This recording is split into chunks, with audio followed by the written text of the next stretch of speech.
I'm sitting here with Barbara and Mark. Welcome.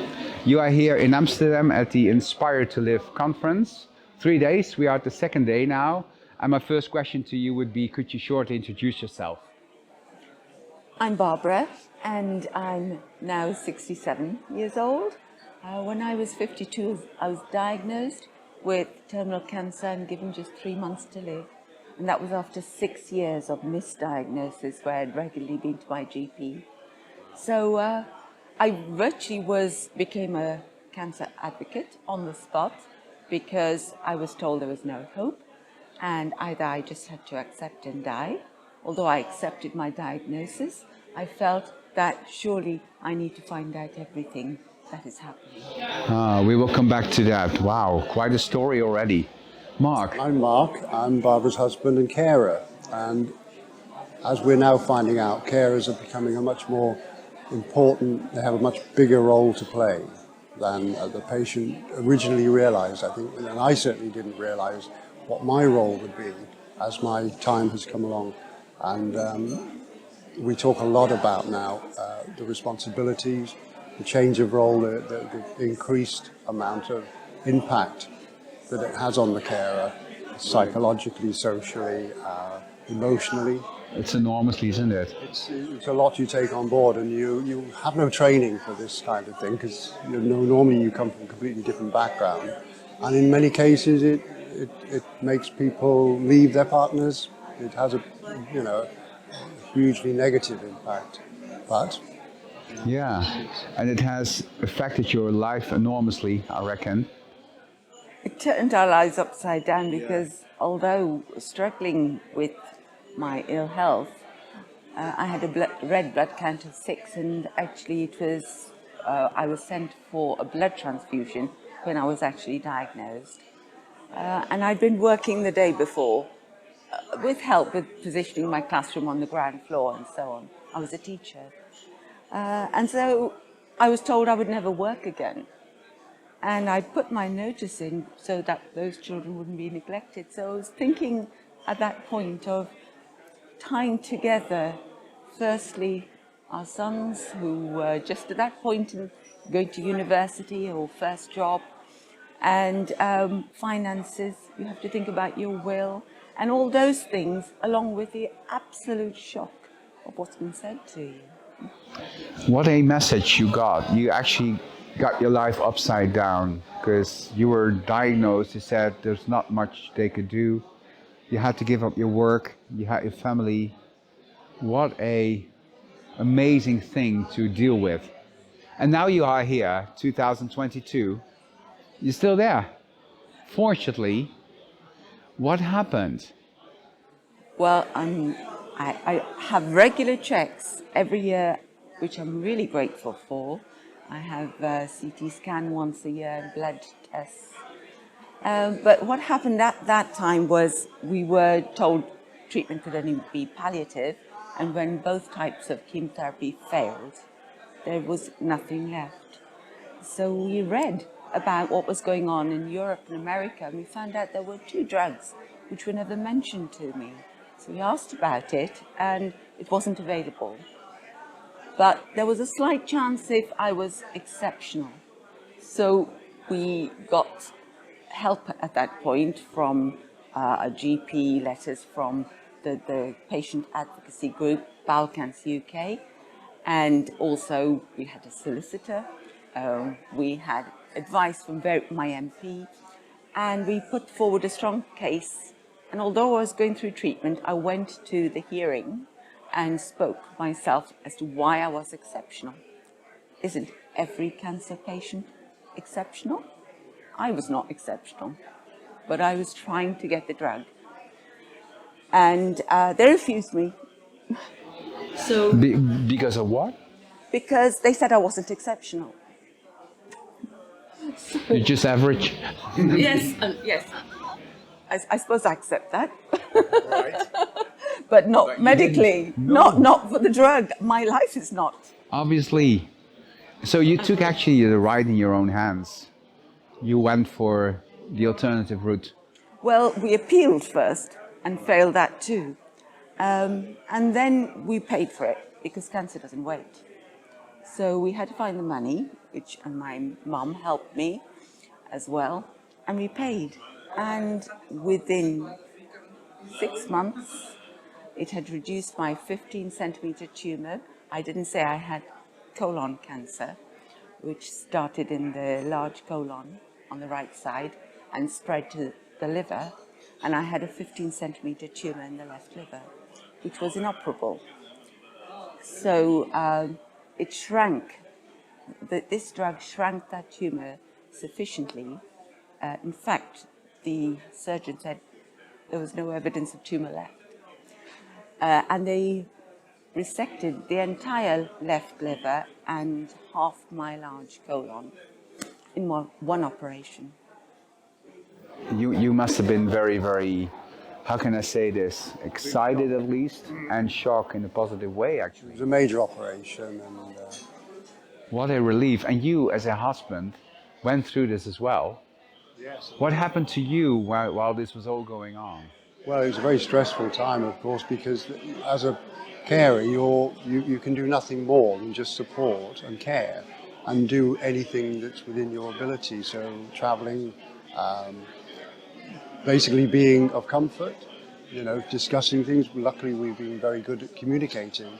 So we were always able to discuss things that obviously you don't look to the future because your future looks very black. Very uncertain, yeah. And therefore, but you have to get from day to day. You have to go through treatments with your partner, and provide all the support you can give.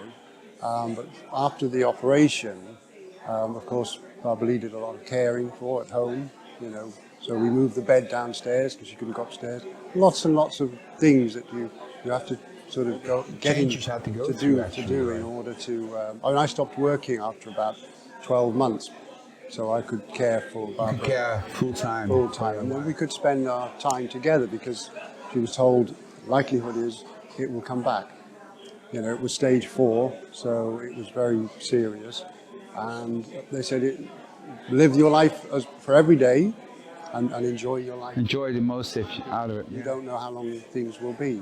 Luckily, it's been a long, long time, and it's been great because the advocacy that Barbara's been able to be involved in has been immense, and the people that we work with across Europe, many organisations we've got involved in. She writes for them, talks for them, explains lots of details, the things that we can do to improve healthcare for other cancer patients. This is the true advocate role that she wants to say is the most important thing. Yes, I fully understand. You'd like to add something? One of the major things was that when this drug worked so well for me, I went to the press because I thought, well, this has given me such a chance. People should know. People should know. Yes. And also how unfair, if you hadn't found the money to pay for it, that I would have been dead. So money made the difference in a way, right? Absolutely. Are we talking about, let's say, tens of thousands or It cost £21,000. £21,000 made the difference. It made the difference. But it went to the press and it went viral. And it was on all the news channels. People were knocking on the door, phoning all at the same time. Which was great, really, because of the publicity. It was initially my local paper who put it as a front page, and that's what created the storm. And there was a lot of public pressure raised because of it, and it went to Parliament. The story went there. And David Cameron had the pressure of doing something about it because people were feeling uneasy. They were asking me, how do you feel about this? Why do you think that? And I was giving them strong answers. And David Cameron appointed a cancer czar, Sir Professor Mike Richards, to study the whole case of obtaining these expensive cancer drugs. At that time, you just couldn't do it unless you had private insurance. And he came up with 14 recommendations, which were all accepted. And one of those, two are the most important. One was that he set up the Cancer Drugs Fund, which gave rise to payment to individual patients. It wasn't carte blanche, for more expensive drugs. And the second one was that your national insurance didn't get withdrawn if you added one private drug like I did. We had to pay for all the treatment because of one private drug. So I lost all that I'd been paying for all the years. And that we felt was a great achievement. And from then it's It was. It was.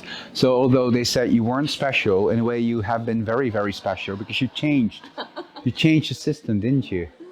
Well, they had to realize that later, I suppose. But It's the social pressure that makes a difference, right? Yes. And that is also why you now joined Inspire2Live to continue this kind of pressure. Is that fair to say? we first met Peter during some in Brussels and with the EORTC, and we were so impressed with the way he made it sound so easy to express something of great immense proportion and said it very succinctly. And he asked us would we come to the Congress. And here we met such fantastic people, and we felt very small. But as the years have gone, and they are so compassionate, so everyone is equal. Everyone has their position here, and you feel very much part of it, and it's wonderful. That sounds wonderful, yes. And Mark, to conclude, I hear you are a musician as well? Yes. And you play the guitar and you sing during those conferences? Just for fun, and it's something that Barbara put on social media. And when Peter saw it, he said, "Oh, you must come and play for us." And that was 5 years ago. So each year I've been coming and going through a repertoire that I'm comfortable with. And some of them, he said he liked John Lennon's Imagine Right. a lot. So I guess it suits, right, the lyrics. And again, that kind of thing is embedded in the way we feel about how we come to the Congress and the people that we meet. That's wonderful. Last night you played as well? Yes, I did. Yes, and what was your repertoire last night? Imagine, I guess? Imagine was one of them, but and Mark Lawler, he's our professor of data, one of our big scientists. He's got a big voice, and he lended that voice when we were doing one or two of the songs as well, and that got a good round of applause. Wonderful, wonderful. I hear they're already calling us to rejoin the meeting, so thank you so much for this conversation. And have lots of fun in Amsterdam and enjoy the conference. Thank you.